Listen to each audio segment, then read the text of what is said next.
In this video, we are going to be analysing Mullen, ticker MULN. So to get straight into it, obviously it is down 5% on the day. So obviously on a stock like this, not a massive move. I mean, we tend to see quite volatile moves on a stock like this.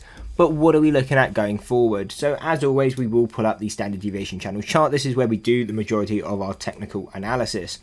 Now what we can see is on the left, we have a 6-month. On the right, we have a 1-year chart. What are we looking at going forward? What are key support and resistances that we can see on this long-term time frame?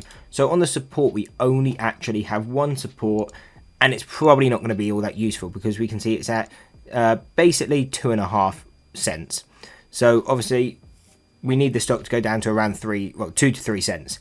Is that all that likely? Probably not. I mean, even if it came down to kind of 10 cents, it would be a lot more likely to see this stock do some sort of a reverse stock split. So I mean, that's what I'd be paying more attention to. So this support I wouldn't be paying too much attention to. Probably not something I'm looking to touch at all if it does continue lower. But where the trading opportunities can come is if it starts to push up and starts to push into these deviation channels. So at 50 cents, again, key psychological level would be key anyway, but is also our first deviation on the 6-month. Really two big reasons for a big pullback on this level. So again, the first time we hit a level, what we're looking at is a pullback. Once we start to pull back, I'm moving my stop to break even. I'm locking in some profits.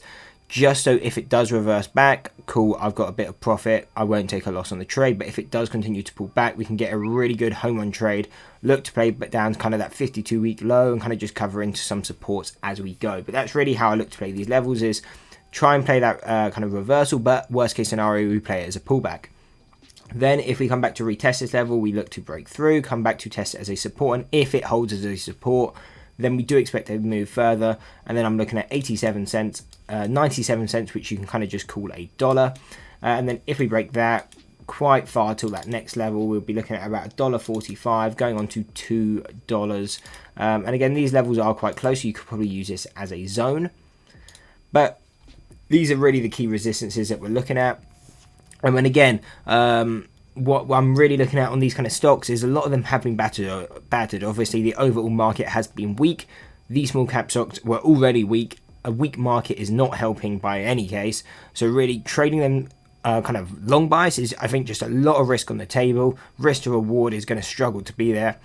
So not something I'm looking at at all. Really what I'm looking to do is play direction. I mean, the overall market is weak. These individual stocks are weak.